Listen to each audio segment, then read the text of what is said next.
सगळ्यांक तुमकां देव बरो दिसत्यो आनी मागीर मोगाचो येवकार तुमकां आयचे मिसाची भेटीन आयची मिसाची भेट देवाक दिन वासून भेटयता निकोसी आनी डिलनी कॉस्ता आपल्या जल्माच्या दिसाक देवान तांचेर आशिर्वाद घालूंक मागुया.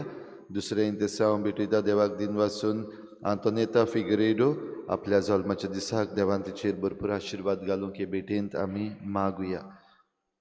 तशेंच आमच्या मागण्यांत आयज दवरुया. आयज मेल्विन फेर्नांडीस आपलो जल्माचो दीस मनयता. मागुया आमच्या पयलो कुमन्यांव घेवंक तयारी करतल्या ल्हान भुरग्यां पासत आनी तांच्या गोराब्यां पासत आनी तांची तयारी करतल्या आमच्या संदेशकारां पासत. मागुया सावियोला फेर्नांडीस आयज ही संस्कारणी घेता ताचे पासत ताच्या गोराब्या पासत मागुया. आमचे फिरगोजेन आमकां जायतीं देव आपोवणी फावो जावंकूय मागुया. हेर सगळी आमची मागणी इल्लोसो वेळ ओगीच रावन देवा मुखार दवरुया.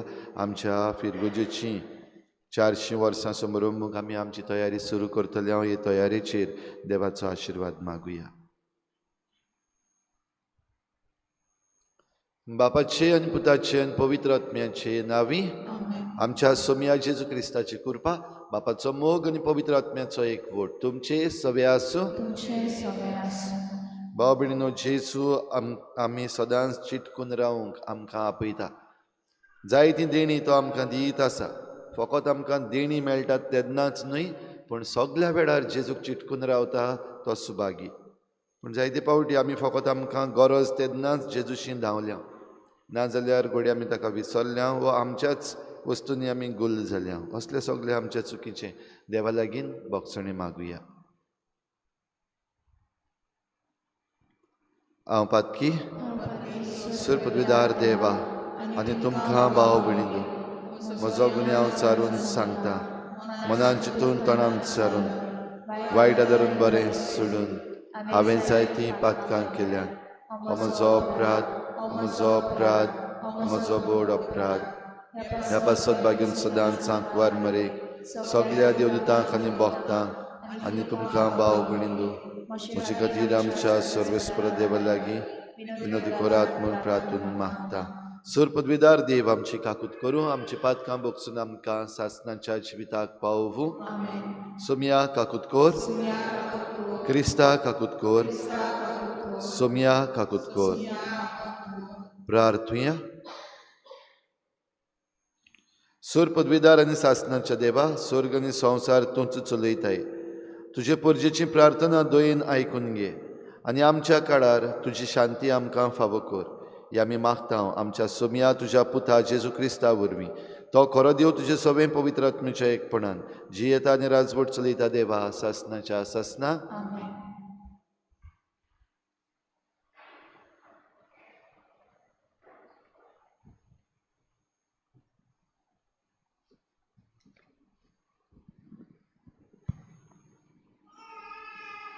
सावलूच्या पयल्या पुस्तका वेलें वाचप. दाविदान सावलूशी आटोच ताणें सावलूक म्हणलें, ह्या फिलिस्तीकारा लागीं कोणेंच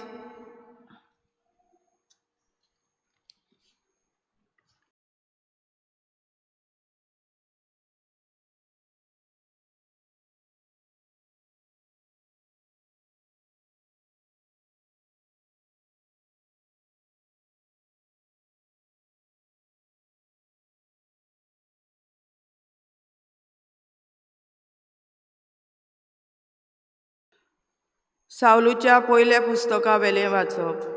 त्या दिसांनी फिलिस्तीकारान मारून दावीद परत येताना इस्रायलाच्यो सगल्यो शेरांतल्यो बायलो दोल काशीच्या आनी वेंचणुकेच्या आवाजार गायनां करीत आनी नाचत सावलू राजाक मेळूंक आयल्यो. त्यो बायलो नाचून नाचून म्हणटाल्यो, सावलू आपल्याक 1000 मारले आनी दाविदान 10,000. सावलू एकदम तापलो आनी तीं उतरां ताका बिलकूल मानवलीं ना. ताणें म्हणलें, दाविदाच्या नांवार ताणें 10,000 घाले आनी म्हज्या नांवार फकत 1000. रायपण मात बारावून ताका सगळेंच आसा. तो दीस तान सावलून दाविदाक बरोबर नदल पळेना जालो. दाविदाक मारपाची येवजण सावलून आपल्या पुताक जोनाथनाक आनी सगल्या आपल्या सेवकाक कळीत केली. पूण जोनाथनान दाविदाचो चड मोग आसलो देखून जोनाथनान दाविदाक असो शिटकायलो, म्हजो बापूय सावलू तुका मारूंक सोदता, तर फाल्यां सकाळीं तूं चतूर राव, खंयसरूय गुपचूप लिपून राव, आनी तूं लिपून रावतलोय त्या शेतांत हांव म्हज्या बापाय बरोबर येता आनी म्हज्या बापाय कडेन तुजी गजाल काडटा. तो कितें कात करूंक सोदता तें तुका मागीर गमयता. म्हणटच जोनाथनान आपल्या बापाय कडेन दाविदाची गजाल काडून म्हणलें, तुजे सेवकाक दाविदाचेर आड तुवें पातक करचें न्हय, कित्याक ताणें तुका कांयच वायट करूंक ना, पूण कितेंय केलें जाल्यार तें तुज्या बऱ्याक केलां. ताणें आपलो जीव संकोश्टान घालून फिलिस्तिकाराक मारलो आनी सर्वेस्परान इस्रायल परजेक व्हड जैत दिलें. तुज्या दोळ्यांनी तुवें तें पळयलां आनी तूं खोशाल जालाय, कित्याक तर कसलेंच कारण नासतना दाविदाक मारप, निरपराधी रगत वारोवप. जोनाथाची उतरां सावलूच्या काळजाक बसली आनी ताणें सोपूत घेतलो, जिव्या सर्वेस्पराच्या नांवान हांव तुका मारचो ना. इतलें म्हणसर जोनाथनान दाविदाक आपयलो आनी सगळें ताका कळीत केलें. तेन्ना जोनाथनान दाविदाक सावलूशी हाडलो आनी आदलेच भाशेन तो ताचेशी रावलो. देवाचें उतर हें. आमचो जबाब जावनी. देवाचेर हांव पातयेवन रावतां, कसलेंच म्हाका भिरांत ना. परतून म्हणुया, देवाचेर हांव पातयेवन रावतां, कसलीच म्हाका भिरांत ना. म्हजी काकूट कर देवा, मनीस म्हाका पिळटा, दीसभर म्हजेर झगडी मांडटा, म्हाका पिडापीट दिता. दीस रात म्हज्या दुस्मानाक म्हाका दोगडायतात, हिशोब नासलोल्या वरी म्हजे पाळाक लागतात. जबाब, देवाचेर हांव पातयेवन रावतां, कसलीच म्हाका भिरांत ना. कसो हांव वाटसुरो परदेशी जालां तें तूं बरो जाणाय. म्हज्या दुखांक मेजू मापां तुजे दोब्यान भरून दवरल्यांत. हांव तुका उलो मारल्यार पुरो, म्हज्या दुस्मानांक पळोवन वेतले. जबाब, देवाचेर हांव पातयेवन रावतां, कसलीच म्हाका भिरांत ना. हें हांव बरें जाणां, देव आसा म्हजे वाटेक. देवान दिल्लें उतर हांव वाकाणटां, सर्वेस्पराचें उतर हांव वाकाणटां. जबाब, देवाचेर हांव पातयेवन रावतां, कसलीच म्हाका भिरांत ना. देवाचेर पातयेवन रावतां, कसलीच म्हाका भिरांत ना. मनीस म्हाका कितें करूंक शकता, देव आंगोव करूंक हांव तुका उतर दितां. तें दिल्लें आसा, दिनवासनेचो येवन तुका भेटयतां. जबाब, देवाचेर हांव पातयेवन रावतां, कसलीच म्हाका भिरांत ना. उद्गार.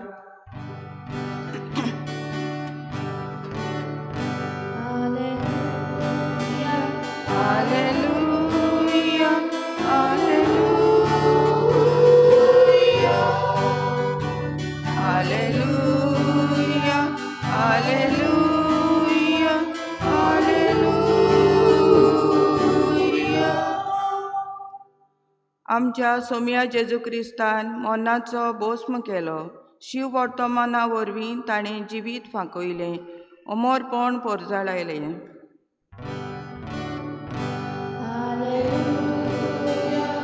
Hallelujah, hallelujah, hallelujah, hallelujah, hallelujah. सर्वेस्पर तुमचे सवे आसूं. मार्कू परमणे जेजू क्रिस्ताचें शुभ वर्तमान. जेजू आपल्या शिसां बरोबर दर्या लागीं गेलो आनी तांचे फाटल्यान गालिलियाच्या लोकांची खेट जाली. त्या भायर जुदेया थावन जेरुसल्या थावन जॉर्दानचे पेले तोडी थावन आनी तीर आनी सिदोन हांच्या भोंवतणच्या लोकांची व्हड उरपूंज तो करता तें आयकून ताची शीं आयली. तेन्ना जेजून लोकांची तांडी पळोवन तांणी आपणाक चिड्डी ना जावंक आपणाक एक व्हडें तयार दवरात म्हूण आपल्या शिसांक सांगलें. तो सोबार लोकांक बरो करी देखून वायटाकारां आसुल्लीं तितलीं ताका हात लावंक ताचेर पडटालीं आनी मेळे आत्मे ताका खंयसरूय पडेना फुडें ताचे मुखार सरपटून हुयेल मारताले आनी म्हणटाले, तूं देवाचो पूत. पूण आपणाक दाखोवन दिना जावं तो खोरायेन तांकां शिटकायतालो.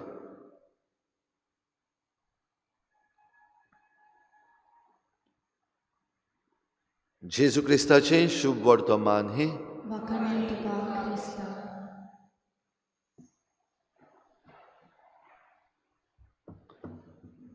प्रिच्या भाव भयणीनो, कोणाचो तरी एक स्टेटस अपडेट वाचलो.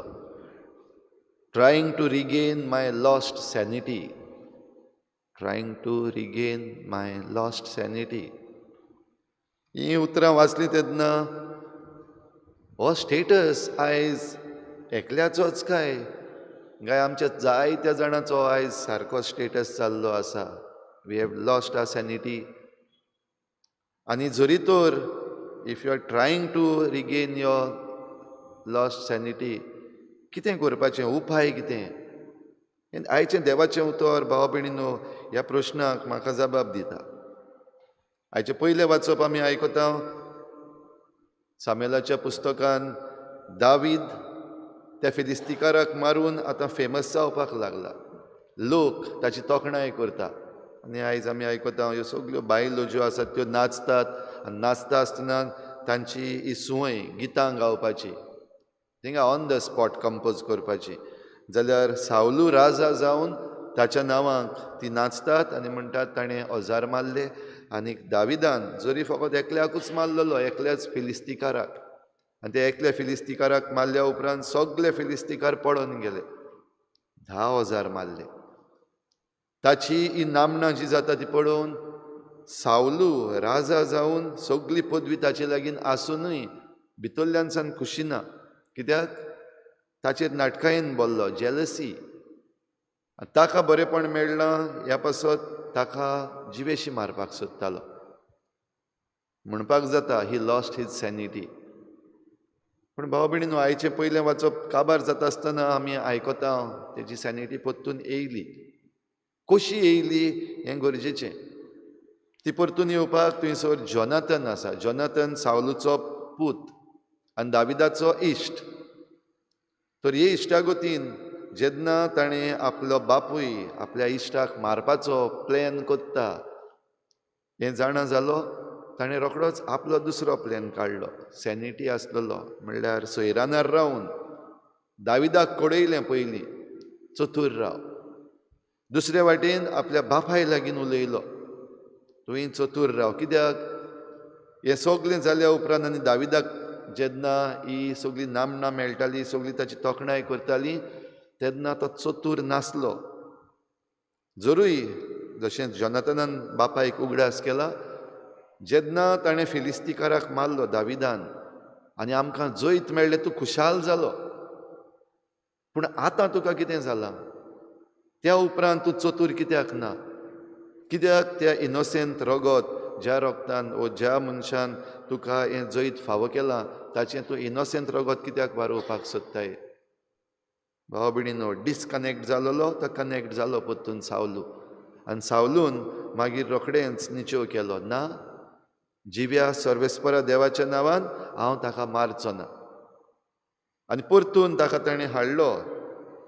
जोनाथनान दाविदाक हाडलो, बापायक मेळयलो, वो राजाक मेळयलो. आनीक आमकां वाचप सोंपता आसतना सांगलां, आदलेच भाशेन ते परतून जिवपाक लागले. आदलेच भाशेन बरें करून. म्हणजे सॅनिटी जी लॉस्ट जाल्ली ती परतून आयली. उपाय एक मध्यस्ती जोनाथन. मातशें हांव मुखार चिंततालो ताचेर. जरी तर जोनाथनान चिंतलोलें ना बापायक हांव कसो सांगतलो, तो राजा वयल्यान, आनी ताका सांगत जाल्यार ताका राग येतलो, सांगना जाल्यार ओग्गी बरो. वो जरी तर हांवें दाविदाक सांगलें, आतां दाविदाचे वाटेन जायतो लोक आसा, आनी दाविदान जरी तर बंड केलें, आनी दावीद जरी तर आपल्या बापायचेर उपर आसलो, कितें जातलें? ओगो रावल्यार चड बरो, तांकां वायट दिसतलें. हें चडशीं जाणां भाव भयणीनो आमी म्हणटा, जेन्ना आमकां कोणूय दिश्टी पडटा असले लॉस्ट सॅनिटी जाल्ले आसात, ते मनीस आमचेच मदें आसात, तांकां आमी पळयता तेन्ना जाप काडना आमी, आमकां सांगपाक बरें दिसना. ताका सांगल्यार वायट दिसतलें, म्हजेर रागार जातलो, वो आनी कितें असली वस्तू सांगून आमी ओग्गी रावता. आनी ते म्हणल्यार जे कोण लॉस्ट जाल्ले आसात ते फकत लॉस्टानूच आसात, परतून जाग्यार येनात, रिगेन म्हणटा तें जायना. शुभ वर्तमानान भाव भयणीनो आमी पळयता हो कितलो लोक जेजूची खबर आयकून लूट करून ताचेशी येतालो. जरी तर हो येद्दो येद्दी व्हडली उरपंज आसली, जेजू खुर्सार मारता आसतना ही उरपंज खंय गेली? जेजू जेन्ना धरून व्हेलो आनी जेजू देवाचो पूत जावनूय ताका एक किरमीदोर कसो ताचेर खास्त लायली, तेन्ना ही उरपंज खंय गेली काय? भाव भयणीनो, ही उरपंज जी आयिल्ली ती कनेक्टेड जावंक ना, जेजू लागीं कनेक्ट जावंक ना. ते फकत आपणाक बरी जावपाक जाय, आपणाक पेकोवणी मेळपाक जाय, ह्या पासत धांवन धांवन येताली. जेन्ना मेळपाक जाय तें गेली नाच. म्हणटच जरी तर आमी जेजूक चिटकून रावना जाल्यार कितलेय फावटी आमी जेजूशी वचूं आनी आमकां कितलेय बरे फेवर मेळो, कांयच फायदो ना. लॉस्ट सॅनिटी सांडून गेल्ली आहात, हो लोक सांडलो. जरी तर तांकां आतां परतून तो जेजू मेळटलो, परतून सोयरानार येतली, जाल्यार जेजूक चिटकून रावपाक जाय. जेजूक चिटकून रावप म्हणल्यार ताचें आयकप आनी तो सांगता त्या उतरा प्रमाणें चलप. जेजूक आयकप म्हणल्यार जें कितें जेजून केलां तें आमी करप. ह्या वर्साचो विशयच तो आसा, ताणें केलां तशें, जेजून केलां तशें तुमीय करात. जाल्यार भाव भयणीनो, आयज जण एकल्यान आमी आमकांच विचारचें, हांव सोयरानार आसा? Is my sanity in place, काय लॉस्ट जाल्ली आसा? जरी तर लॉस्ट जाल्ली आसा जाल्यार लॉस्टूच रावपाक गरज ना, सांडलोलींच रावपाक गरज ना, परतून येवपाक जाता. परतून रिकनेक्ट. जें कितें तुका एकठांय दवरतालें, जे भाशेन पयल्या वाचपान आमी आयकलां, आदीं आसलें तेच भाशेन तें परतून बरे भाशेन जिवंक लागलें. जाल्यार आदीं कितें आसलें जाका लागून तूं जिवो आसलोय, जाका लागून तूं उर्बेवंत आसलोय, जाका लागून तूं जायतें बरें करतालोय, कितें तें जंय तूं डिस्कनेक्ट जाला, परतून रिकनेक्ट कर. आनी तातूंत पयलें आमकां मेळटलें देवाक आमी चिटकून रावूं. कित्याक जेजूक जरी तर आमी चिटकून रावल्या जाल्यार दुसऱ्यांक सगल्यांक चिटकून रावपाक सोंपें. पूण जरी तर आमी दुसऱ्यांक वो आमच्या एकामेकाक आमी जरी तर चिटकून रावपाक शकना, आमच्या भावाक, आमच्या भयणीक, आमचे बरोबर वावर करतल्यांक आमी चिटकून रावंक शकना, जाल्यार आमी फटकेरीं. आमी जेजूकय चिटकून ना, बेश्टी फकत उतरां. कित्याक म्हाका सोमया सोमया सोमया म्हणटा तो कोण स्वर्गा राज्यान वेचना, पूण म्हज्या बापाची खुशी करता तोच. जाल्यार ही कृपा आयज आमकां मागुया. आमचें सगळें जें सांडलोलें आसा, आमचें सोयराण सांडलोलें आसा, जाल्यार जेजूक चिटकून रावून तें आमकां परतून मेळूंक हे भेटेन कृपा मागुया.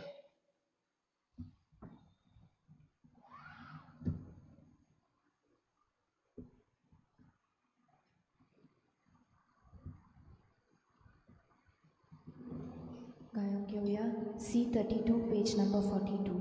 C32.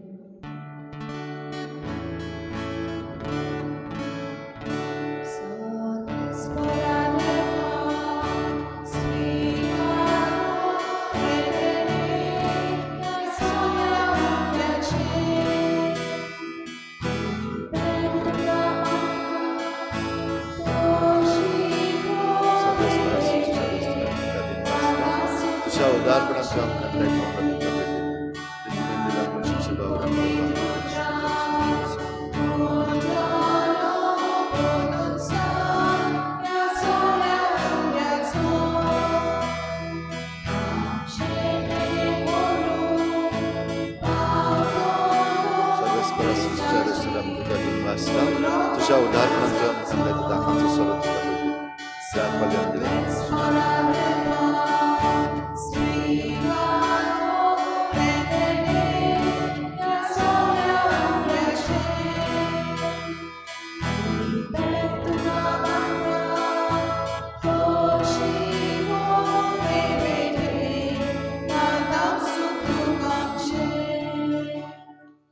म्हज्या भाव भयणीनो, हे म्हजें तुमचें बलिदान सर पदवीदार देवा बापाक मानता तसलें जावं म्हूण मागात. हे तुमच्या तांतले बलिदान आपल्या मनाक आनी मोहिमेक आमच्या आनी आख्खे पवित्र सभेच्या आदाराक सर्वेस्पर मानून घेवं. सर्वेस्परा जितले पावटी आमी हे बलयेचो उगडास धरून समारंभ करता, तितले पावटी आमचे सोडवणेचो वावर तूं चलयताय. देखून ह्या पवित्र गुटान फावो ते परी वांटो घेवंक आमकां निर्मी म्हूण मागता. आमच्या सोम्या जेजूचे नांवी आमेन. सर्वेस्पर तुमचे सोबे आसूं. तुमचे सगळे आसूं. आमची काळजां उबारुया. आमी ती सर्वेस्पराताय उबारता. सर्वेस्पराक आमच्या देवाक दिन वासूया. वयर अशें आमी करूंक फावो. सर्वेस्परा पवित्र बापा, सर पदवीदारान सासनाच्या देवा, सर्व काळयान सर्व ताय आमी तुका दिन वासूंक फावो. हो कायदो नितीचो आनी आमच्या फायद्याचो. प्रितीन तुवें मनशाक रचलोय, नितीन ताका शिक्षा दिली, पण क्रिस्ता आमच्या सोम्या वरवीं दयेन ताका सोडयलोय. ताचे उद्देशीं देवदूत आनी सर्गींचो सगलो दलबार तुजी थोर महिमा वाखाणटात. तांचे सांगाती आमचे ताळे मेळोवन आनंदान आमी तुजी स्तुती गायता. पवित्र पवित्र पवित्र दळबरांचो सर्वेस्पर तूं, स्वर्ग आनी संवसार पर्यंतच्या वैभवान उत्सर्गी तुका सोय सोय. सर्वेस्पराचे नांवी येता ताका सोय, उत्सर्गी तुका सोय सोय. बापा, खरोच तूं पवित्र, तूं सगल्या पवित्रपणाची झर तुज्या पवित्र आत्म्याक धाडून ही देणी पवित्र कर म्हूण आमी मागता. जावं ती आमकां आमच्या सोम्या जेजू क्रिस्ताची कूड आनी रगत.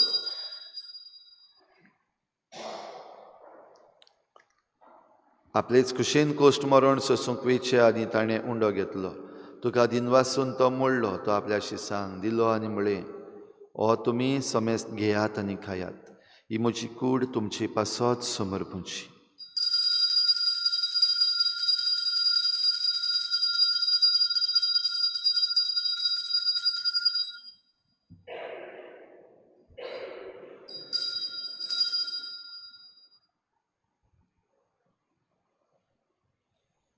तेच परी जेवण जातच ताणें काल्स घेतली. तुका नव्यान दिन वासलो. ती आपल्याशी सांग दिली आनी म्हळें, तुमी समेस्त घेयात आनी हातलें पियेयात. ही म्हज्या रोगताची काल्स, नव्या आनी सासणीक कराराचें हें रगत. पातकांचें बोगसणें मेळच्याक तुमची पासत आनी समेस्त मनशां पासत तें वारवतलें. हें म्हज्या उगडासाक करात.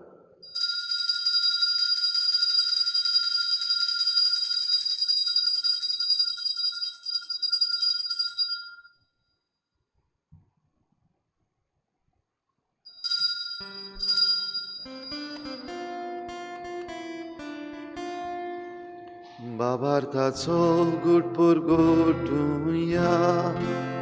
सोम्याची सुवाळी होऊन नाका. आनी काशीतले पियेता, कितलेच पावटी तूं वैभवान येसोर, आमी तुजें मरण परगटा. बापा, जेजूच्या मरणाचो आनी पुनर्जीवनपणाचो आमी भक्तीपणी उगडास करता आनी हो जिविताचो उंडो आनी सोडवणेची काल्स तुका समर्पिता. तुजे मुखार येवंक आनी तुजी सेवा करूंक आमकां फावो केलें देखून आमी तुका दिन वाचता. आनी जेजूची कूड आनी रगत शेवतले आमा समेस्तांक पवित्र आत्म्या वरवीं एकठांय कर म्हूण आमी नम्रतायेन मागता. सर्वेस्परा, आखे प्रितुमीचेर विस्तारलेले तुजे पवित्र सभेचो उगडास कर. आनी फ्रांसीस आमच्या भाग्योन बापा, फिलीप नेरी आमच्या गवळी बापा आनी सगळे याज्ञिकी वर्गा बरोबर तिका प्रिती मोगांत वाडूय. पुनर्जीवनपणाचो बरवसो धरून मेल्यात त्या सगळ्या आमच्या बाबा भयणांची काकूत कर. तांकां तुजे इश्टागोतीन मेल्ल्या समेस्तांक तुजें परजळीत मुखामळ पळोवंक फावो कर. आमा समेस्तांची हे भेटेक आयज आजीर जाल्ल्या सगळ्या तुज्या भुरग्यांची दया कर म्हूण आमी मागता. आंकवार मरे देवाची माई सांगाती तिच्या पोती बाग्योन जुजे, बाग्योन धर्मदता, बाग्योन जुजे वाज आनी बाग्योन फ्रांसीस शावियर आनी सर्व काळी तुका मानवल्या त्या सगळ्या भक्तां बरोबर सासणाच्या सुखांत आमकां वांटो दी. तांचे सांगाता तुजी महिमा गावंक आमकां फावो कर. जेजू क्रिस्ता तुज्या पुता वरवीं.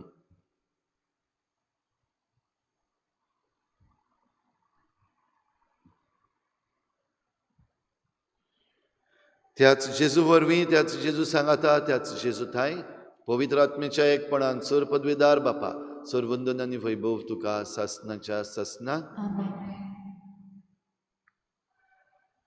समंदर सिंग हो सिस्टर रानी मारिया हिचो जीव काडलो तो मनीस आयज तो क्रिस्तांव जाला आनी तो आयज म्हणटा क्रिस्टियन्स are the hope of these nation.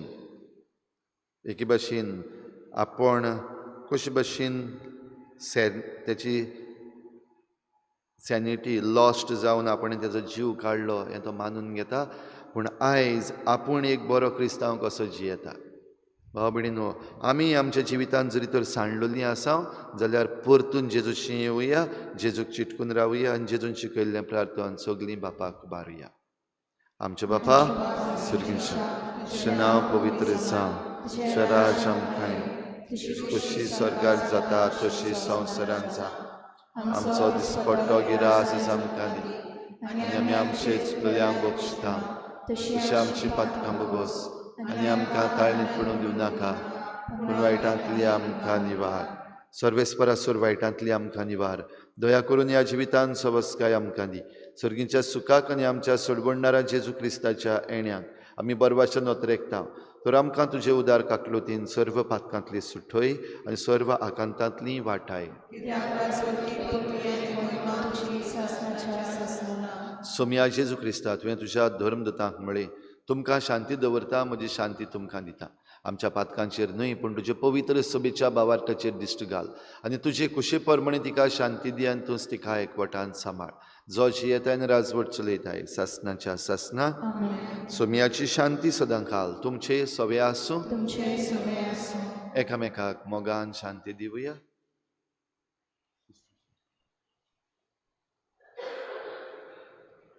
देवाचे शिवे ते संवसाराचे पाप काडटले आमची काकूत कर. देवाचे शिवे ते संवसाराचे पाप काडटले आमची काकूत कर. देवाचे शिवे ते संवसाराचे पाप काडटले आमकां शांती दी.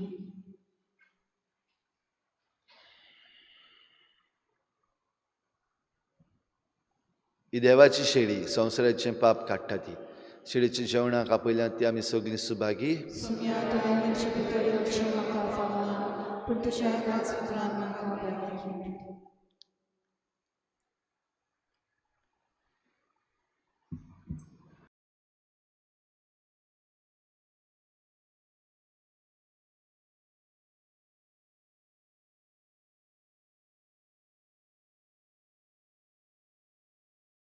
आत्मीक कुमयाव खातीर मागणे.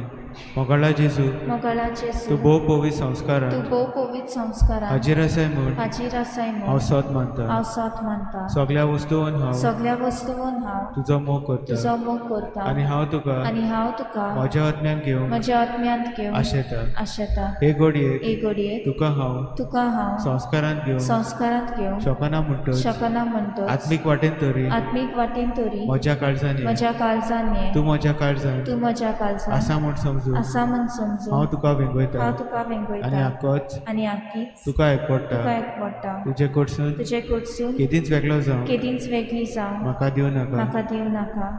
आमेन.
देव आमचो मोग करता हो मोग आमी ओळखून घेतला आनी ताचेर आमी विस्वास ठेवला.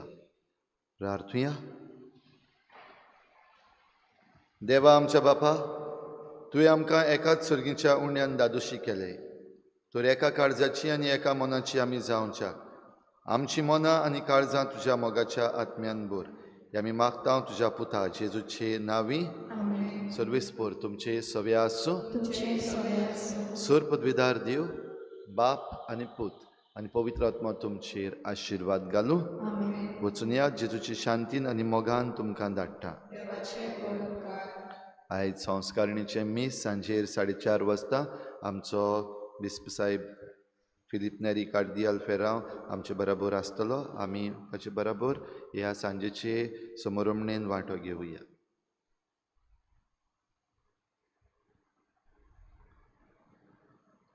सर्वेस्पोर तुमचे सवे आसूं. सर पदवीदार देव बाप आनी पूत आनी पवित्र आत्मा तुमचेर आशिर्वाद घालूं. वचून या जेजूचे शांतीन आनी मोगान तुमकां धाडटा.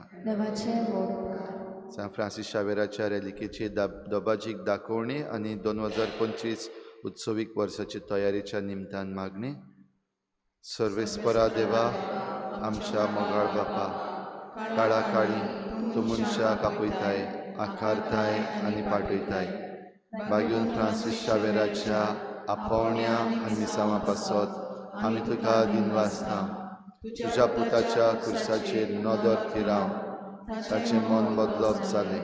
संवसारी मान सोडून मिस्योनारी उर्बेन शुभ वर्तमानाचो तो गिरादीक परगटणार जालो. ताचे रेलिकेचे दोबाजीक दाखोवणेक तशेंच 2025 उत्सवीक वर्साक आमी तयार जातना पवित्र कुर्साच्या बळान आमचो एकचार थिराय.